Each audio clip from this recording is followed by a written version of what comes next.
Hello friends, कैसे हो आप लोग। आई होप सब अच्छे होंगे। तो आज मैं आप लोगों को प्लम्बर के बारे में कम्प्लीटली डिटेल में बताऊंगा कि जब भी आप इंटरव्यू फेस करते हैं तो इंटरव्यू में प्लम्बर के रिगार्डिंग कौन कौन से सवाल पूछे जाते हैं। क्योंकि काम तो बहुत लोग करते हैं, किसी का एक्सपीरियंस 10 साल होता है, किसी का 5 साल। बट जब हम इंटरव्यू फेस करने के लिए जाते हैं तो मालूम नहीं होता है कि हमसे क्या पूछा जाएगा, और एक अंदर में डर सा बना हुआ रहता है। अगर आपको सारे सवाल मालूम हो तो आप जब इंटरव्यू देंगे तो वो सारी दिक्कत आपका दूर हो जाएगा। तो हम बात करते हैं कि प्लम्बर में जब आप इंटरव्यू देने जाएंगे तो स्टार्ट कहाँ से होता है। सबसे पहले आप जाएंगे तो अपना इंट्रोडक्शन देंगे। उसके बाद क्लाइंट पूछते हैं कि प्रोजेक्ट कौन सा है। प्रोजेक्ट मतलब कि आपने जो काम किया है वो बिल्डिंग लाइन से काम किया है, या फिर आपका विला है, या इसके अलावा आपने किसी हॉस्पिटल में काम किया है, मॉल में काम किया है। इसके अलावा और भी बहुत सारी चीज़ें हैं। तो प्रोजेक्ट कहने का मतलब होता है कि जो आपने काम किया है वो बेसिक बैकग्राउंड क्या है उसका। कभी कभी काम मॉल का होता है और या हॉस्पिटैलिटी का होता है और हमने काम कहीं और किया है तो क्लाइंट हमें नहीं लेता है। तो प्रोजेक्ट का मतलब यही है कि आपने जहाँ पे काम किया है उसके बारे में आपको मालूमात होनी चाहिए। इसके अलावा और भी सवाल हैं, प्लम्बर में सर क्या क्या क्वेश्चंस हो सकते हैं। तो कुछ हमारे पास आज लिस्ट है, उसके बारे में आपको बताऊंगा कि प्लम्बर का जो मोस्ट इम्पॉर्टेंट सबसे जो अहम सवाल है वो है आपका मेजरमेंट। आप जानते हैं किसी भी काम का जो सबसे मोस्ट इम्पॉर्टेंट रोल होता है मेजरमेंट का। बिना मेजरमेंट का आप काम नहीं कर सकते हैं। इंडिया में हम लोग बहुत सारे लोग काम तो करते हैं, मेजरमेंट भी मालूम है, बट सर वो हमें सेंटी mm में नहीं आता है। सर हमने इंच में काम किया है, फिट में काम किया है।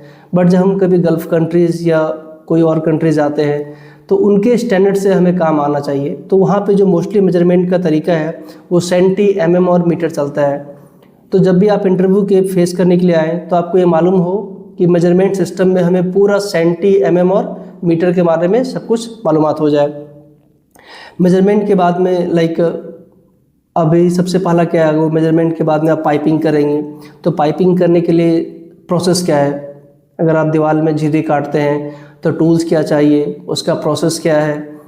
अभी बहुत सारे लोग बताते हैं कि सर सीधा छेनी हथौड़ी से हम मार्किंग करने के बाद झिर्री निकालना चालू कर देते हैं। तो ये गलत तरीका है। आप बताइए कि सर सबसे पहले हम मेजरमेंट करेंगे, फिर मार्किंग करेंगे, फिर चौक लाइन डोरी से लाइन खींचेंगे, उसके बाद में सर उस पर ग्राइंडर चलाएंगे, फिर जो बीच वाला पोर्शन होता है उसको हम छेनी हथौड़ी से मार करके निकाल लेंगे, अंदर का मटेरियल हमारा निकल जाएगा। इसके साथ साथ बहुत सारी और भी चीज़ें होती है कि कितने इंच पाइप के लिए कितना हमारा साइज़ का होल करेंगे। तो इसके बारे में आप लोग बेसिकली इन्फॉर्मेशन ले लीजिए जहाँ जहाँ आप लोग काम करते हैं। नेक्स्ट टॉपिक के लिए हम आते हैं। तो प्लम्बर में फिटिंग मटेरियल्स क्या क्या है। फिटिंग मटेरियल्स तो elbow, T, cross, Y T, 4T, door T, बहुत सारे मटेरियल हैं जो प्लम्बिंग फिटिंग में इस्तेमाल किए जाते हैं। अब कभी इंटरव्यू के लिए आप जाओगे तो डेस्क पे बहुत सारे सामान भी रखे होते हैं। तो क्लाइंट पूछता है इसके क्या नाम है, इसके क्या नाम है, इसका एप्लीकेशंस कहाँ है, इसकी साइज़ कहाँ है। कभी कभी क्या होता है कि हम 10 दिन 5 दिन काम सीख के तो चले जाते हैं, बट इंटरव्यू नर्वस हो जाते हैं, इसलिए कि नाम तो मालूम होता है बट साइज़ जब वो हमसे पूछा जाता है तो साइज़ हमें एक्चुअल में मालूम नहीं होता है और हम कंफ्यूज कर जाते हैं। 2 इंच को 3 इंच बता देते हैं, 1 इंच को 1.5 इंच बता देते हैं। तो इससे जो हमारा एक्सपीरियंस हम शो करते हैं वो वैलिड नहीं होता है। तो आपको जो फिटिंग मटेरियल आते हैं उसके नाम, उसके साइजेज और साथ साथ उसका एप्लीकेशन कि हम उसका इस्तेमाल कहाँ कहाँ पे कर सकते हैं। अभी हम बात करते हैं एंगल वाल्व। एंगल वाल्व एक फिटिंग मटेरियल है जो प्लम्बर में बहुत जगह पे इस्तेमाल करते हैं। आप हैंड शावर में करते हैं, सिस्टम में करते हैं, गीजर की फिटिंग में करते हैं, कहीं भी आप और भी बहुत सारी चीज़ें हैं। सिस्टम जो होता है उसमें फ्लश करने के लिए एंगल वाल्व का इस्तेमाल करते हैं। तो जितने भी फिटिंग मटेरियल हैं सबका एप्लीकेशंस होना चाहिए।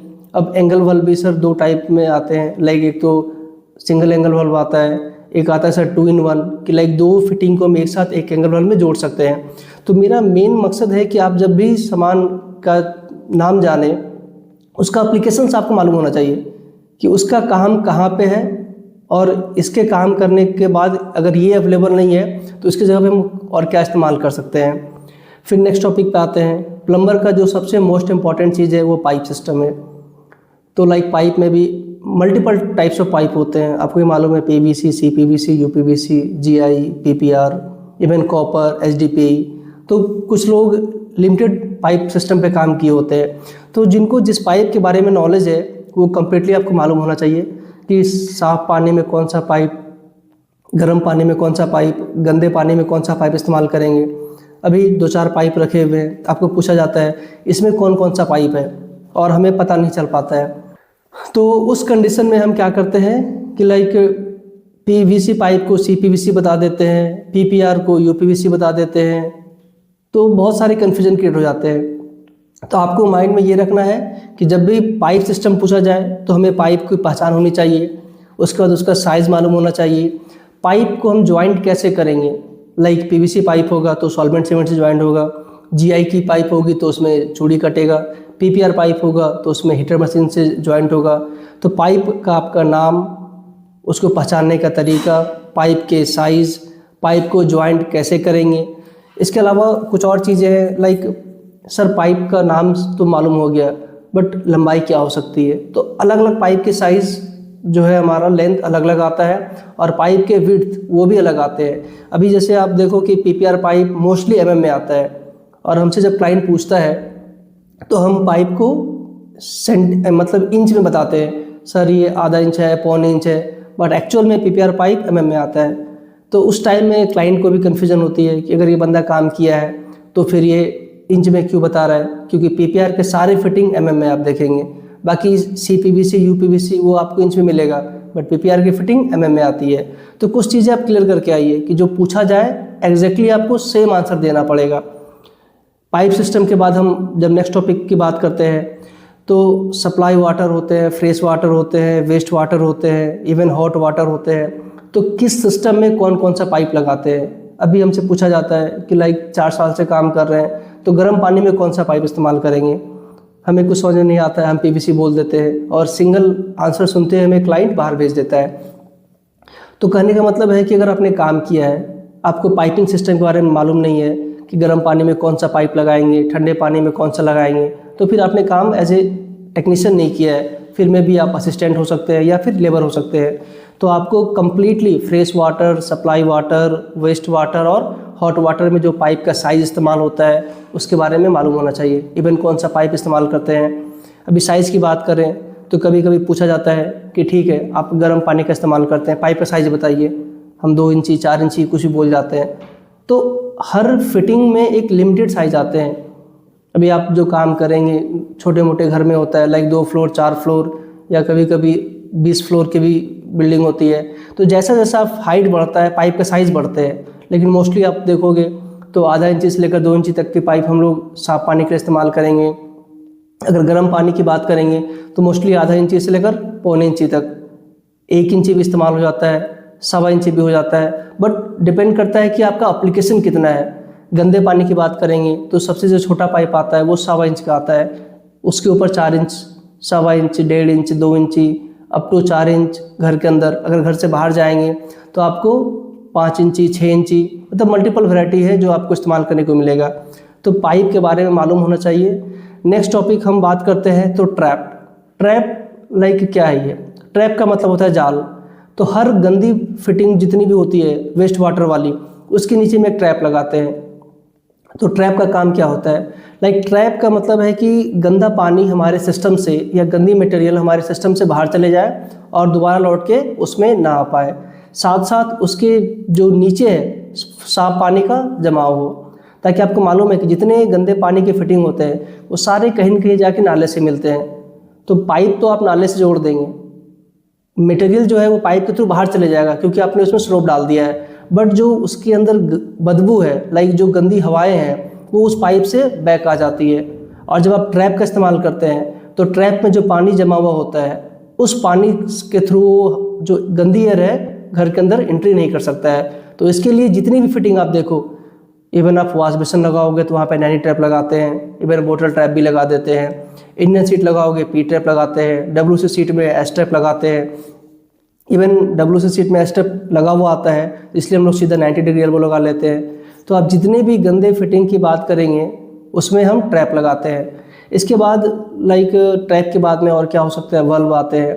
तो वल्व का क्या काम है, लाइक मल्टीपल सिस्टम है। वल्व पानी को, प्रेशर को कम करना या बिल्कुल भी बंद कर देना, या किसी सिस्टम को अभी चालू है टोटली बंद करके मेंटेनेंस करना, तो उसके लिए वल्व लगाते हैं। तो वल्व में भी बहुत सारे टाइप्स होते हैं, वो आपको मालूम होना चाहिए। Gate valve, ball valve, angle valve, concealed valve, NRV valve. तो कौन सा वल्व कहाँ पे इस्तेमाल होगा, उसका क्या एप्लीकेशन है, तो ये सब चीज़ें आपको कम्प्लीटली अंडरस्टूड होकर आना पड़ेगा इंटरव्यू में। इसके बाद जो नेक्स्ट टॉपिक है हमारा, लाइक हम जो पीपीआर वेल्डिंग, जिसको हम लोग पीपीआर हीटिंग भी बोलते हैं, तो पीपीआर पाइप को ज्वाइन करेंगे तो पीपीआर हीटिंग में कितना टेम्परेचर होगा, कितना प्रोसेस होता है। लाइक क्वेश्चन ये भी आता है कि हम पीपीआर पाइप को अभी ज्वाइन कर दिए तो कितने देर के बाद उसमें पानी को सप्लाई दे सकते हैं। तो लोग बोलते हैं सर 10 घंटे, 6 घंटे। एक्चुअली आप पीपीआर पाइप को फिटिंग करने के बाद 2 से 4 मिनट के बाद उसमें पानी का आप सप्लाई कर सकते हैं। बट बात आती है पीपीआर फिटिंग करने के बाद अगर आप उसकी प्रेशर टेस्टिंग करेंगे तो कम से कम 24 घंटे लगते हैं, क्योंकि प्रेशर टेस्टिंग में हम इतना प्रेशर देते हैं कि उसके जो बीच का लीकेज है वो बाहर आ जाता है। तो कुछ ऐसे सवाल हैं जो आपको मालूम होना चाहिए as a plumber. Even GI की फिटिंग होती है, तो जीआई हम लोग थ्रेडिंग का इस्तेमाल करते हैं। अब थ्रेडिंग करने के लिए किस किस सिस्टम का यूज़ करते हैं, लाइक डाइस होता है, रैचेट होता है। पाइप को डालने के लिए हमारे पास पाइप वाइज होते हैं। अभी कितनी चूड़ी कटेगी, पाइप के ऊपर टेफ्लॉन टेप कैसे लगाएंगे। बहुत सारे इंटरव्यू में सीधा आपको पाइप दिया जाएगा, टेफ्लॉन टेप दिए जाएंगे और आपको अच्छे से टेफ्लॉन टेप लगाना नहीं आ पाता है, तो उस कंडीशन में क्लाइंट सीधा समझ में आ जाता है कि बंदे ने काम नहीं किया है। तो कुछ कुछ बेसिक्स प्रैक्टिकल आप इतनी कर लीजिए कि सामने वाले को देख के फील हो जाए कि बंदा ये काम कर सकता है। नेक्स्ट सिस्टम है हमारा पूरी फिटिंग, प्लम्बिंग फिटिंग। अब प्लम्बिंग फिटिंग में क्या क्या है, लाइक पूछेगा कि आपने ठीक है सारा काम आता है, बट प्लम्बर में मैंने आपने क्या क्या किया है, तो आपको मालूम होना चाहिए वॉश बेसिन की फिटिंग, सिंक का फिटिंग, गीजर का फिटिंग। इसके बाद में अगर इससे थोड़ा और ऊपर जाएंगे तो बाथ टब आता है, उसकी फिटिंग मालूम होनी चाहिए। ये सारे साफ के लिए हो गया। इसके बाद आपका एक इंडियन सीट आता है, WC सीट आते हैं। WC सीट में भी 2 टाइप होता है, एक फ्लोर माउंटेड, एक वॉल हैंगिंग। फिर आपका यूरिनल का फिटिंग होता है। तो जितने भी प्लम्बिंग फिटिंग है उसके बारे में आप सब कुछ मालूम कर लीजिए कि उसकी हाइट क्या होगी, मटेरियल क्या लगेगा, स्लोप कितना लगेगा, हम उसको ज्वाइंट करेंगे तो क्या क्या तरीका है। प्लम्बिंग फिटिंग के बाद में फिर जो हम नेक्स्ट टॉपिक आता है स्लोप सिस्टम, कि लाइक गंदे पानी का हमने पूरा फिटिंग कर दिया तो उसके बीच में स्लोप कितना रखेंगे, हर मीटर में कितना कितना स्लोप रखा जाता है। जनरली एक थंब रूल है कि सर 1 मीटर पाइप पे 1 सेंटीमीटर का स्लोप दिया जाता है, बट फिर भी वो स्टैंडर्ड 100% नहीं है, क्योंकि पाइप का साइज जैसे घटेगा या बढ़ेगा स्लोप घटता बढ़ता रहता है। इवन स्लोप निकालने का प्रोसेस क्या है, क्या क्या उसके लिए टूल्स का इस्तेमाल करेंगे। तो स्लोप के बाद हम बात करेंगे next topic support system. Support like कि जब भी हम पाइप को लेके जाते हैं किसी भी जगह से तो सीलिंग में हैंग करते हैं। हैंग करने के लिए हमें सपोर्ट सिस्टम में क्या चाहिए, इवन थ्रेड रॉड होता है, नट होते हैं, यूनिफिक्स होता है, नीचे में सपोर्ट के लिए सी चैनल होता है। तो जनरली हर किसी के बारे में आपको मालूम होना चाहिए कि लाइक 8 mm के थ्रेड रॉड है तो उसमें यूनिफिक्स का साइज़ क्या आएगा। अभी यूनिफिक्स तो ठीक है कि जितने का रॉड होता है उतने साइज़ का यूनिफिक्स होता है, मतलब 8 के रॉड में 8 का यूनिफिक्स डालते हैं। फिर सीलिंग में डालेंगे तो उसके लिए जो हैमर बीट आता है उसका साइज़ क्या आता है, तो 8 के हमारे यूनिफिक्स के लिए 10 का हैमर बीट आएगा। फिर जितने की रॉड होगी उतने का नट लगेगा, तो 8 के रॉड में 8 का नट भी लग जाएगा। फिर हम बात करेंगे ओपन स्पैनर की, कि नट को टाइट करने के लिए टूल्स का जो इस्तेमाल करेंगे उसका क्या नंबर आता है। तो इवन आप 8 नंबर के अगर आप नट इस्तेमाल करते हो तो उसमें आपको 13 नंबर का हमें स्पैनर चाहिए। कभी कभी हम लोग इंटरव्यू में बोल जाते हैं नहीं सर 8 के रॉड में 8 का स्पैनर लगेगा, तो ये गलत है, क्योंकि जब भी हम काम किए होते हैं तो हमको बैकग्राउंड से मालूम होता है कि सिस्टम में कौन से फिटिंग में क्या क्या टूल्स लगने वाला है। इसके बाद एक जो मोस्ट इम्पॉर्टेंट है वो है राइजर फिटिंग। राइजर करने का मतलब होता है कि जब कोई बिल्डिंग काफ़ी हाइट वाली होती है, 5 फ्लोर, 10 फ्लोर, 20 फ्लोर, तो सारे पाइप एक शाफ्ट के थ्रू ऊपर से नीचे आते हैं। तो उसमें पूछा जाता है कि राइजर की फिटिंग कैसे करते हैं, उसमें कितने पाइप होते हैं। तो राइजर फिटिंग की मेनली आप जब वेस्ट पाइप की बात करेंगे उसमें soil pipe, waste pipe, vent pipe और रेन वाटर पाइप, ये 4 पाइप का इस्तेमाल होता है। तो राइजर फिटिंग में आपको सारे पाइप के बारे में मालूम होना चाहिए। सॉइल पाइप में कौन कौन सा पाइप जाएगा, सॉइल में जब हम बात करेंगे तो इंडियन सीट हो गया, WC हो गया, इवन यूरिनल हो गया। जब हम वेस्ट पाइप की बात करेंगे जिसको WP बोलते हैं, उसमें आपके सिंक के फिटिंग, शावर के फिटिंग, गीजर के फिटिंग, बाथटब के फिटिंग। इसके बाद हमारा रेन वाटर पाइप जो छत से हमारा पानी आता है उसका हमारा पाइप RWP में डालते हैं। बाकी एक और पाइप आता है हमारा राइजर में, उसको बोलते हैं वेंट पाइप। तो वेंट पाइप में क्या होता है ना कि जितने भी सीड्स होते हैं गंदे पानी के जो बाहर जाता है बदबू वाले हवा, उसको निकालने के लिए हम लोग वेंट पाइप का इस्तेमाल करते हैं। इतना जब आपको मालूम होगा तो अगली टॉपिक है लीकेज टेस्ट और प्रेशर टेस्ट। सुनने में तो दोनों टेस्ट लग रहा है बट काफ़ी अंतर है। हम लोग जो लीकेज टेस्ट करते हैं वो गंदे पानी के लिए करते हैं, लाइक जो वेस्ट वाटर का सप्लाई होता है तो जो भी PVC पाइप को हम लोग इस्तेमाल करेंगे तो उसमें लीकेज टेस्ट होता है। बट जितने भी फ्रेश वाटर है उसके लिए जो हम लोग टेस्टिंग करेंगे वहाँ पे प्रेशर टेस्टिंग होता है। तो प्रेशर टेस्टिंग में लाइक कितना प्रेशर दिया जाता है, कौन सी मशीन का इस्तेमाल किया जाता है, इवन अब प्रेशर टेस्ट करेंगे तो हम सिस्टम को कहाँ पे इंस्टॉल करेंगे, कितना देर तक सिस्टम में हवा डालेंगे, कितने देर तक हम चेक करेंगे, हवा के साथ क्या पानी भी जाता है, प्रेशर पता कैसे चलेगा कि हमारा कितना प्रेशर हर पाइप के लिए अलग अलग होना चाहिए, तो वो आपको मालूम होना पड़ेगा। लास्टली लाइक कुछ जब इतना आप जवाब दे पाते हैं और सैलरी की एक्सपेक्टेशन आप अच्छा करते हैं तो क्लाइंट आपसे कुछ और भी उम्मीद करता है। लाइक ठीक है, आप घर के अंदर काम करते हैं तो घर के बाहर वाला सिस्टम कौन काम करेगा, तो आपको बोलना होता है सर हम इंडोर भी करते हैं और आउटडोर भी कर लेते हैं। तो आउटडोर में क्या होता है, लाइक जो चैम्बर से मेन होल तक जाता है तो उसकी फिटिंग कैसे होती है, उसमें पाइप कौन सा होता है, स्लोप सिस्टम कैसा होता है, तो ये सब चीज़ें आपको 100% मालूम होना चाहिए। और ये जो लास्ट वाला पार्ट मैं बताने जा रहा हूँ, ये क्लाइंट तो बहुत रेयरली पूछते हैं बट आपको काम करने के लिए मतलब ये सोचिए कि आपके लिए 100% ये ज़रूरी है, ये है सेफ्टी। बिना सेफ्टी का आपको काम कभी नहीं करना चाहिए, क्योंकि किसी भी तरीके के हादसे होते हैं तो उसके लिए जिम्मेदार कंपनी नहीं होती है, आप खुद होते हैं। कंपनी कुछ पेमेंट करके वो वहाँ से निकल जाएगी, लेकिन आपके साथ जो हादसे होंगे वो फिर आपकी लाइफ को चेंज कर देगा। तो हमेशा काम के लिए आप अपनी सेफ्टी का ध्यान रखें, like safety shoes, safety helmet, gloves, air plug, nose mask, even height पे काम करेंगे तो सेफ्टी बेल्ट होता है। अभी सेफ्टी बेल्ट की यूज़ करेंगे तो किस हाइट पे करेंगे, तो बहुत सारे ऐसे सवाल होते हैं जो आपको मालूम होना चाहिए। और जब भी आप काम करने के लिए जाएंगे तो कंपनी में सबसे पहला चीज़ ये सिखाया जाता है कि सेफ्टी हम कैसे अपनाएंगे।